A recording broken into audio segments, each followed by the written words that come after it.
Coming up. Get your crucifixes and garlic out. Ooh, hey. That's a nightmare. Strictly speaking, a peanut is a bean. I'm a nut roast connoisseur. Are there 7 nuts? Every day's a school day. Do you not have an Alexa in your house? No, I do not have an Alexa. No, I don't either. Yeah, none of that, love. Sometimes nobody wants to start the tinkling. Well, I'm floored now. What witchery is this? How does that sound? Compelling is how that sounds. Yeah, who booked her? That was everything I always wanted from it. And now, enjoy the podcast. How do you say that? How do you say that? How do you say that? How do you say that? Hello and welcome to today's episode of How Do You Say That, sponsored by BritishVoiceover.co.uk. This is my co-host, Mark Rice. And that one over there with the red hair, that's Sam Boffin, my co-host. Yeah, it's true. And we are about to have our weekly hit of voiceover fun with some scripts and a brand new guest. Yes, so welcome to the Practical Podcast for voiceovers and everyone else who works with voices. And if you listen on Apple Podcasts or Spotify, just hit the follow button and the newest episode will drop into your feed every Friday morning. Woo! Right now, true or false? Okay. I have a glitter ball and a neon sign saying, "Ooh, matron," in my bathroom. Now, you seem to have forgotten, Sam, I've been in your bathroom. That's true, actually. But I don't recall either of these two things, so I'm going to say, unless they're just very new in your bathroom, false. No, well, true and false. I do have a glitter ball and always have had a glitter ball in my bathroom. I didn't which recall that. I love, because when it spins when you're in the bath, it's like totally. a disco in your bath. Lovely. But I don't have a neon sign saying, "Ooh, matron," but now I want one. Yes, absolutely. You need to get one. Right, okay, my true or false is I didn't have a serious relationship until I was 30 years old. What constitutes a serious relationship? Long-term, serious, kind of anything more than a couple of dates?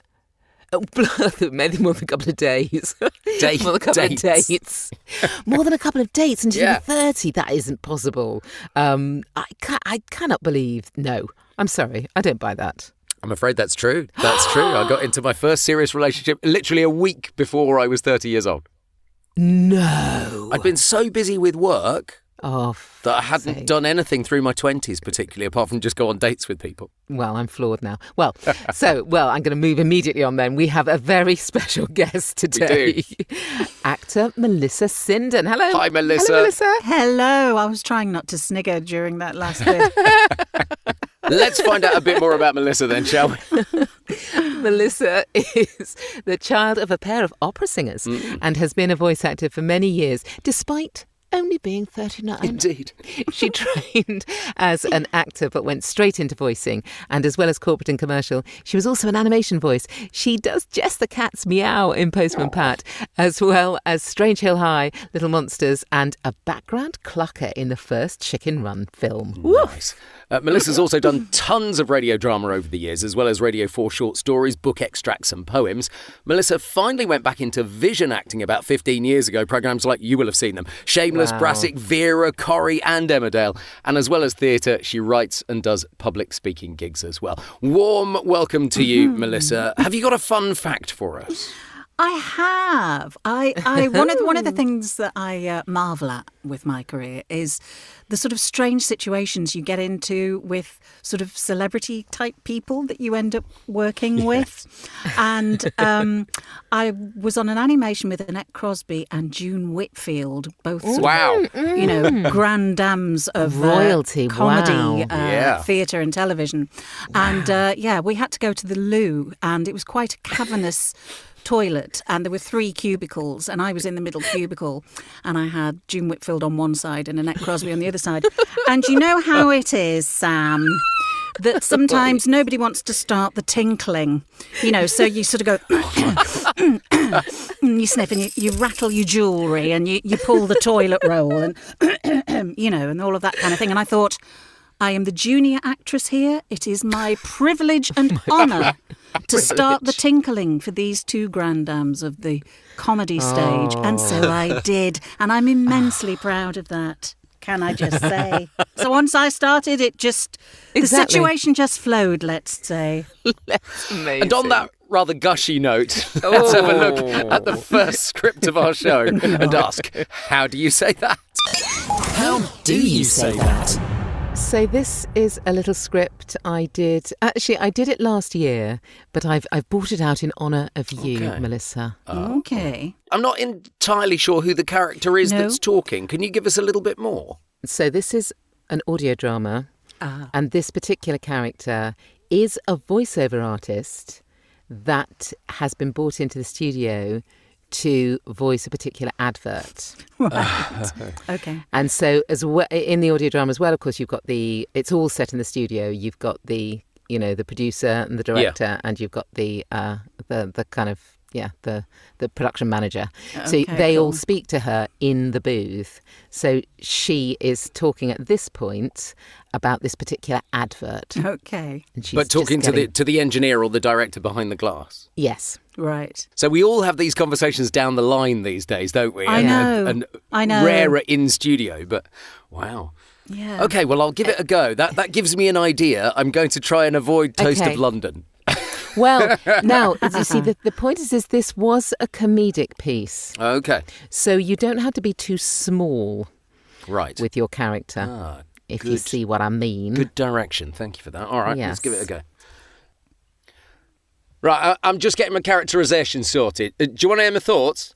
Okay, so with the main course, our 7-nut nut roast, I'm thinking I'm a nut connoisseur, but I not only embrace the taste of the nuts, but I also travel to where they're produced and, soak in the local culture, which gives me an insight into the source of their taste. As for the vegetables, they'll be picked by students on summer vacation working on organic farms in Norfolk. They'll be first, maybe second-year students from all around the world. How does that sound? That was a real surprise, actually. Yeah. Good surprise, bad surprise. Yeah. The sort of jaunty kind of slightly northern thing was the surprise to me. And it's a completely different take on it to what I had in my head when I was reading through it. Yes. Which is Yeah. great because... I had a look and I thought, would my own voice do it? But I wanted to put it somewhere away from me, Yeah. if that makes sense. Yeah, I know exactly what you mean, yeah. And I don't suppose you thought as far ahead. Would you have been using the same voice when you came to do the ad? Yeah, that's just what I was thinking. Yes, I Yeah. was, and I had thought in my head how I would then do that, but it would be the northern, but much more plummy. Yeah. Ooh. Yeah. It would have taken it down to, I'm a nut roast connoisseur. It's like, or whatever, I don't know. Or whatever you were, yeah, exactly. I quite like the fact that you did lean into the comedic part of it. I don't think there was a moment where we thought, this is really serious. No, Which is good, No. I think by 7 nut roast, it's not written that way. No. Are there exactly. 7 nuts? I have no idea. In Possibly. existence? Peanut, cashew nut. Strictly probably speaking, a peanut is a bean, actually. Oh, God, you're right. Yes. So it doesn't Well, really I think count. this particular person would have picked up on that and said Yes, that. you might be right. So, Melissa, would you like a go at this one? Oh, okay. Well, I kind of heard it completely differently because I couldn't not work out what the situation sort of was. So maybe now I know what it is, that might colour it a little bit differently. Okay.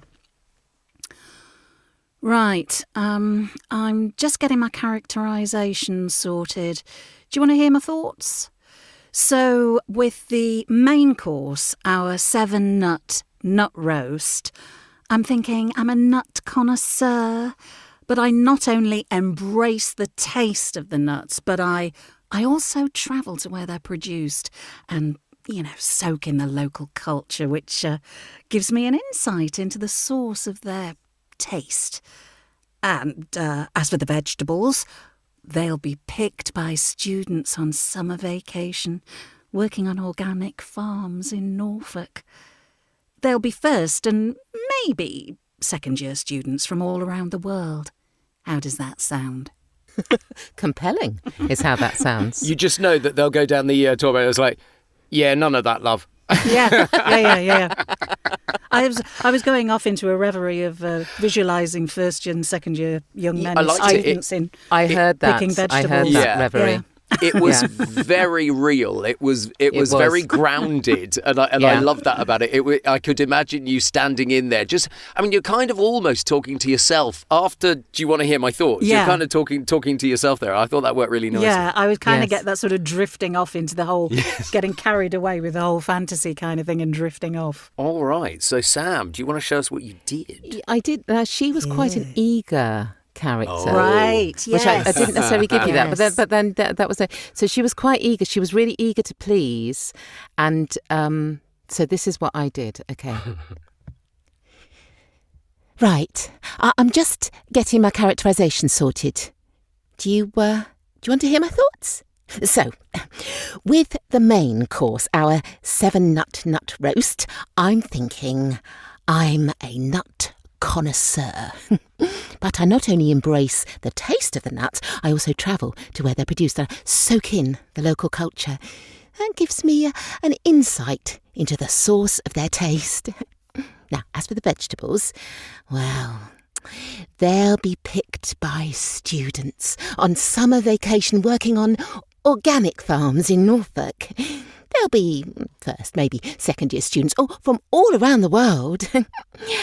How does that sound? Lovely. And you know that the producer at the back end of that is going to go, who booked her? What the fuck? That actually, I think that works so well because it's like she's just going so over the top with the whole kind of visualization thing that actually, it works really well with her being so keen and up for it. Absolutely. And desperate to please. I wonder what kind of voice a nut connoisseur could be. Yes, well, why? What is she thinking?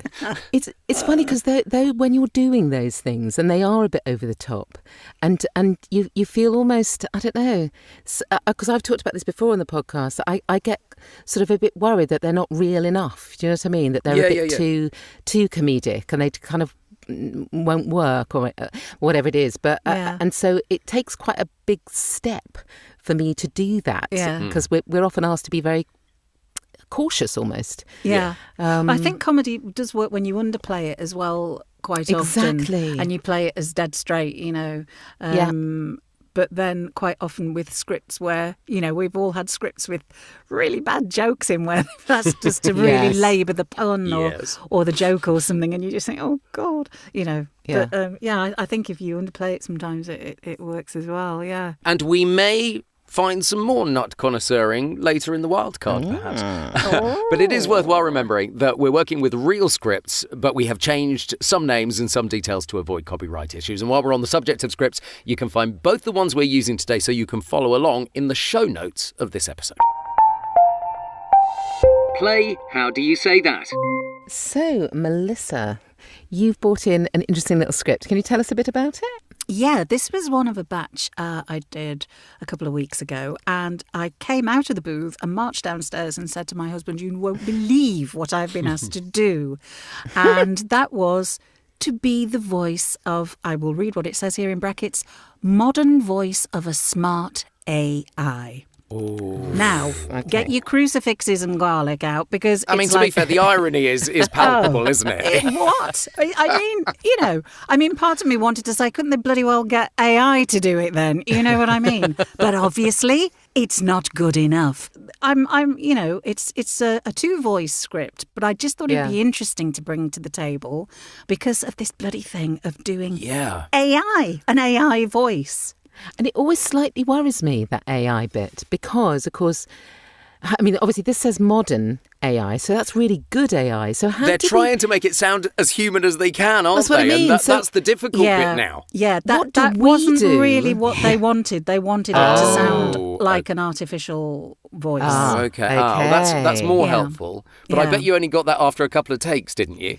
Yeah. In this script, the other voice, the MVO, is the Mr. Chumley Warner. So the person doing this script with you or doing the voice of the smart AI, someone else will play the MVO part in that script so that we will have a double header, which is a bit unusual, but it's rather nice. Different way of doing it, Sam. Yes. Yeah, we'll just play off each other this time. So first up, Sam, do you want to be the female voiceover, the modern voice of the smart AI, and I'll do you the Mr. Chumley Warner? Yes. Yeah? Yes. So, Sam, get your head in smart AI, okay? Yes. And I shall lead you in with Mr. Chumley-Warner.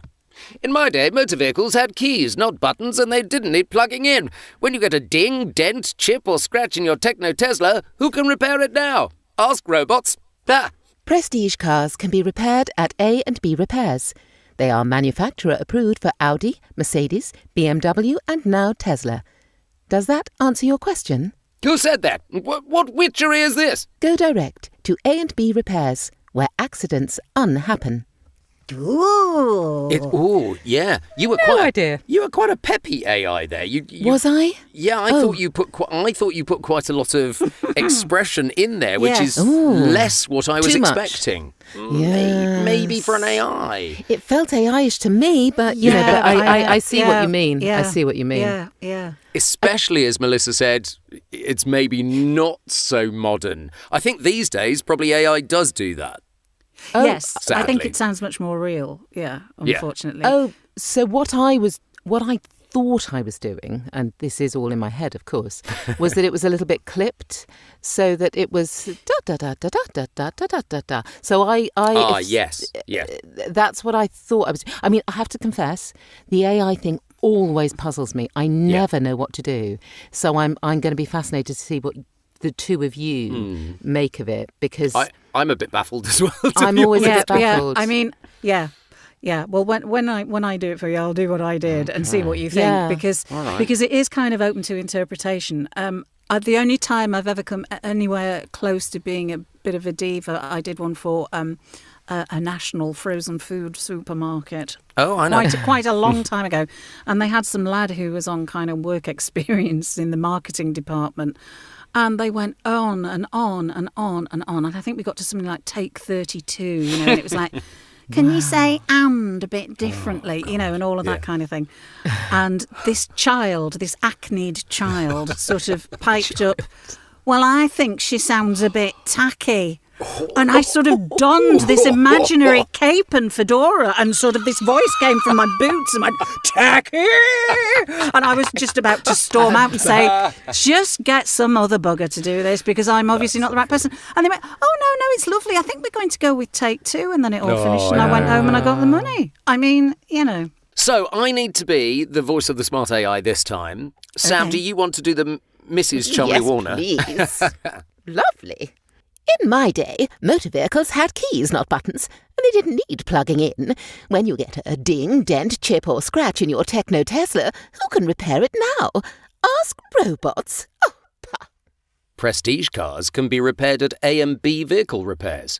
They are manufacturer approved for Audi, Mercedes, BMW and now also Tesla. Does that answer your question? Sorry, who said that? What witchery is this? Go direct to A&B Vehicle Repairs, where accidents unhappen. Ooh, different again. Tried to make it quite flat. Yeah. Flat, and also, interestingly for you, of all people, slow. Yeah. You're a fast speaker normally. Well, I don't think... You don't think AIs are listening fast? to Alexa, listening to my car one, I don't think that is that fast. I don't think Siri is that fast. Oh my God, you've just said something so interesting. No, they're not, are they? They're not that fast. I never listened to AI. Is that why it's foxing me? Do you not have an Alexa in your house? No, I don't either. I think it's creepy. I've got smart stuff everywhere. I'm being listened to all the time. No. I've only just sussed out Bluetooth, so, Alexa's like, oh no, I just think it's creepy. Right, Melissa, let's find out what you did I'm with this so voice excited of this to hear AI. what you did. Okay. I'll lead you in then, Melissa. Here we Okay. go. In my day, motor vehicles had keys, not buttons, and they didn't need plugging in. When you get a ding, dent, chip or scratch in your Techno Tesla, who can repair it now? Ask robots. Pah! Prestige cars can be repaired at A&B Repairs. They are manufacturer approved for Audi, Mercedes, BMW, and now also Tesla. Does that answer your question? Who said that? What witchery is this? Go direct to A&B Vehicle Repairs, where accidents unhappen. Lovely. Yeah, the clipping was more deliberate there, and that Yeah. was correct. Yeah, I well- got that entirely. I think she's got quite a sort of sexy voice as well, Alexa. Yeah. Yeah. I think your voice was very sexy there. I think that worked very nicely. Yeah, really nice. But I just sort of put that little bits of break in it, you know. Yes. Just kind of, Yep. Yeah. That was the thing. That was really interesting. So yeah, each one was a separate, you know, as if it had been pulled in as a separate piece of, as a separate word. Yes. Yeah, I really Exactly. like that. You Yeah. hear the end of words like and, so A and B vehicles, Yeah. which is exactly where AI was 2-3 years Yeah. ago, Yeah. but it has moved on since then. And I think sometimes with scripts, especially sort of creative scripts like this, it's about perception rather than reality. Oh, Yeah. absolutely. Do you know what I mean? Yes. So it's Oh, like yes.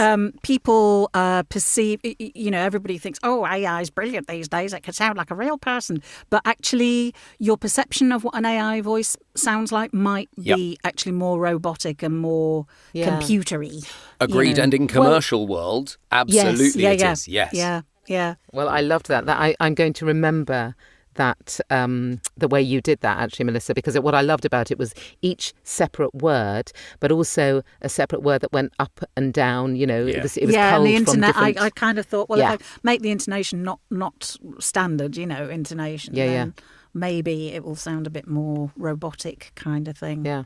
Yeah. Well, let's hope we're not going for robotic next, because we're going to the wildcard section now. Oh my God. Melissa, could Okay. you pick one of the scripts, doesn't matter which one, for either Sam or myself and give us a new direction? Let's Okay. go with Sam's script. So now that I'm sort of slightly over 39, it seems the commercial world seems to think that, especially women, it doesn't seem to go for men at all. Women over, let's say, 50. Women over 50, you know, all we do is wet ourselves, plan our funerals, and make sure we've got travel insurance for all of our medical conditions. That's all I do. Well, quite often I get asked to do an elderly voice. Now I get Oh, scripts. yes. I get scripts saying elderly lady in her late 50s or elderly lady in her 60s. That's And it's like, outrageous. I'm thinking, well, you know, I think of elderly as like someone maybe in their mid-80s onwards. Yes, Yeah. and the bottom line of what you're saying, Melissa, is actually in your 50s and 60s, your voice doesn't change No, it very much doesn't. at all. It By doesn't. 75 and on to 80 and 85, Yeah. it has changed slightly Yeah. because Yeah. there is less breath and it's more frail and everything else. So Yeah. they're absolutely wrong in that direction. Yes, aren't they? absolutely. Yeah. I mean, I think your voice maybe mellows and deepens a little bit. I know my Little singing bit, voice is Yep. in my boots these days. I think it is a bit of a nonsense, really. But again, it's perception that you were talking about before, isn't it? Yeah. It's about the perception of an old, in inverted commas, person or an elderly, in inverted commas, person. So I've heard Sam do Old Lady before. I think she's quite good at this. Well- so I'm expecting some nice But the things. interesting thing is, do I lean entirely into old ancient lady? yeah, I think maybe avoid cartoony because I get the gig because I sound real. Yes. Yep. Well, this is where it'll all come unstuck, of course. But yes, Not at all. let's have a go. Okay. Right, I'm just getting my characterisation sorted. Do you want to hear my thoughts? So, with the main course, our 7-nut roast, I'm thinking I'm a nut connoisseur, but I not only embrace the taste of the nuts, but I also travel to where they're produced and soak in the local culture, which gives me an insight into the source of their taste. And, well, as for the vegetables, they'll be picked by students on, I don't know, summer vacation, working on organic farms in maybe Norfolk or Suffolk or somewhere anyway, and they'll be the first, maybe second-year students from all around the world. So, how does that sound? How does that sound? I was getting a touch of a Miss Marple vibe there. Yes, I could see her. She has Yes. Yes. an olive green gilet over a tweed skirt and a jumper and Yes. pearls. She's in front of And the maybe Rayburn. a bun. Yes, Maybe a bun with the at back. Labrador. Yes. Yes. Yeah. I couldn't work out why I was so posh. I went through it and I thought You I'm got getting posher posher and as it went posher. through. And I couldn't pull it back somehow. Yeah. I How think I would have funny. started somewhere different if I'd Yeah. thought about it. No, But it's anyway. really interesting, but I did get a very strong picture of who she was. So, Sam, would you like to come up with one for Melissa to do? I'm probably going to get you... Well, it doesn't really matter which one we do. I'm actually going to get you to do the first one. Oh, okay. Actually, the first script. And I'm really torn between two things. Can I put my two things out there and You can. get Ooh. to choose? Go on, you want me to Yeah. meow it all like Jess? That's what you No. want.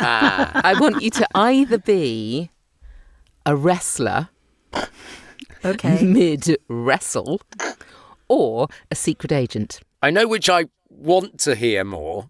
Yes, I know which one you want me. You want to hear. I know which one I would want be the- the I want easier the one of the wrestler two. more. I know you do.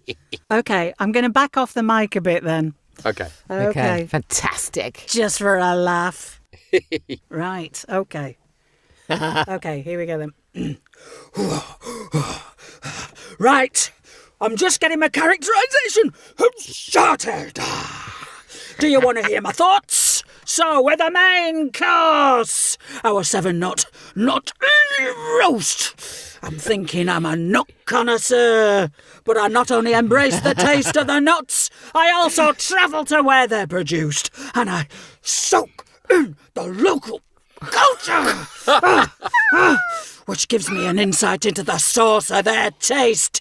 And as for the vegetables, they'll be picked by students on a summer vacation working on organic farms in Norfolk. They'll be first and maybe second year students from all around the world. Yeah! How does that sound? Immense. Amazing. Oh, yeah, that did not disappoint. That was everything I always wanted from it. That was That so was good, Melissa. quite impressive. Absolutely. Oh, I could see every wrestle. Every wrestle. No, that was the secret agent. Yeah. Dun-dun-dun-dun-dun. Love it. Love it. Love it. Oh, my word. Right, now, which one of you wants to give me one? Oh, well, why don't you do the other one then? Yes. Why don't you do secret agent? Oh, okay. I think that lends itself to secret agent script one. Me too. Me too. Can't get bloody Inspector Gadget out of my head. Only you. Who, let's face it, is best secret agent ever. Yeah. Hong Kong Go, Phooey. gadget, No. go Gadget Arms. Hong Kong Phooey. All right, okay. 49-7. In my day, motor vehicles had keys, not buttons, and they didn't need plugging in. When you get a ding, a dent, a chip, or a scratch in your Tesla, who can repair it now? Ask robots. Prestige cars can be repaired at A and B vehicle repairs. They're manufacturer approved for Audi, Mercedes, BMW, and also now Tesla. Does that answer your question? Who said that? What witchery is this? I've completely forgot what the first character was. It's like, what witchery is this? Go direct to A and B vehicle repairs, or accidents might unhappen. That's the maddest thing I've ever heard. Where did you start? I can't remember what you were doing. Well, it was very quiet to start with. were He was kind of quiet. whispering, and then someone was overhearing. Overheard. You got that. So I got that. kind of had to, and then the anyway, odd. It was fantastic. It was surreal. It was surreal. it I'll was give you that. surreal. Absolutely. I wonder if I got stuck with Inspector Gadget. Maybe. In my Maybe head, you just had him in maybe. your... Yeah. I certainly had the trench coat for Yes, the I was going to MVO say part. it's the Yeah. yes. I could hear. Yeah, I Yeah, could yeah, hear yeah. I could hear the trench coat. Yeah. But also difficult because on the fly, you had to totally remember where you were, Yes. and you'd already mucked around with the first two. With the first Yes. voice, you'd done one, then you'd gone into something else because somebody was overhearing you. Then you'd done a third voice effectively, and then you were thinking, well, where did I start? So I Where the hell confused was I? myself. I know, I confused myself. Yeah. Well, guys, as always, we've put the scripts in the show notes so you can have a try yourself. Wrestlers, secret agents, whatever it happens to be. Yes, you absolutely can. So, Melissa, this is very opposite. Yes. How do you create a rounded character when you're working in animation? Because often it's quite comedic or often Good quite question. pushed. I'm going to be listening over here. Well, I think, if you're very lucky, you get a picture of the character. So that helps a lot. If you don't get a picture of the character, you come up with one. You're going to get some information about them. And you come up with one yourself. Well, sometimes they cast. Yeah. Sometimes they cast opposite what you think as well. I did one cartoon thing where the only description I was given was I was a menopausal dragon. She was huge, so size helps. So I sort of thought, she's going to have a voice like that, but they didn't. They wanted to have with the most gorgeous sort of cutesy kind of voice. But I think if you to sort of get round to making them real, you have to sort of believe in them and just accept that they are true and real. You have to kind of come up with a bit of background about them and just the way they. Yeah, just the way they are, generally. Yeah. I mean, it's the same as acting any role, really. I mean, if you were in Midsummer Night's Dream, you don't get a picture of Juliet, but you've got an idea of what she's like. So it's letting the words kind of tell you as well. So if it's good writing, that's really easy or it's easier to do.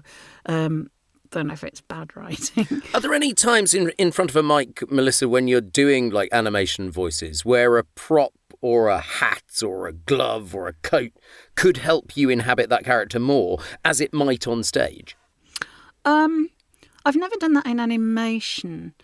And it always helps, if you're doing it with other actors there rather than remotely in isolation, because you really start to bounce off each other. I've done that with radio drama. Radio drama, I think, sometimes is easier to get into the characterisation than animation. And you act it physically as well. Well, I mean, I do to an extent with animation, but, it's not just a case of holding the script with radio drama. Sometimes they dress you up as well. Mm-hmm. So you... like if it's a period piece, they have these practice skirts that are made out of like nylon or parachute silk or something. For some reason, they're made for giants. You have to pull the elastic under your armpits and roll them up loads of times so you don't trip up over them. And they have all different floor surfaces in the radio drama studio and things like that. Of course, yeah. So if it's, say, set in the 1700s, they will say, wear a heeled shoe that's going to make, like a Cuban heeled shoe, and you have the rustle of the sort of rustle of the skirts and things like that. So all of that helps you build a character as well. It is a thing where you go and do a radio play, and if you think, bloody hell, I'm not in the first scene takes half the morning, and then everybody realises they're running out of time, and the rest of the scenes are all sort of squashed into the rest of the day. So literally, you don't kind of always get first dibs on what you want to do, or given the time to explore what it is you want to do. I kind of think a lot of what we all get paid for is just smiling and saying, yes, of course, if you'd like me to do it again. Yes, if you'd like me to try it like that. And then imagining how different it could be. Yes, yeah. And experimenting, I suppose. Yes. And you get I think you get quite good at planting seeds as well of like... Yes. I always think, especially like big agency sessions or animation sessions, or anything really, where you're being directed, especially where there's a team... you have to kind of plant little seeds. So they come up with what you've just said, but they think it's their idea. If they think it's your idea, they won't go with it. But if they think they've had the idea, they'll go with it. Yeah, going in with an air of confidence at least, so that they trust what you're going to say is probably... Yeah. It's a great discussion. Thank you, Melissa. Thank you so much for coming on the podcast. It's been an absolute joy. I have, and I had a shower especially for it as well. Nice. How lovely. Yeah. Fragrant. Yeah. You can find all of Melissa Sinden's details in the show notes. You can, and of course the scripts are there too. And do hit the follow button on Apple Podcasts or Spotify and leave a review on Apple Podcasts. Yes. Yay. Okay, that's it for this week. Thanks again to the amazing Melissa Sinden. Thank you so much, amazing. It's been great. Thank you. We're going to be back next week with more scripts and another voiceover guest when we'll be all asking, and this is where we say the title of the show all together, Melissa. How do you say that? When we'll be asking, How do you say that? How do you say that?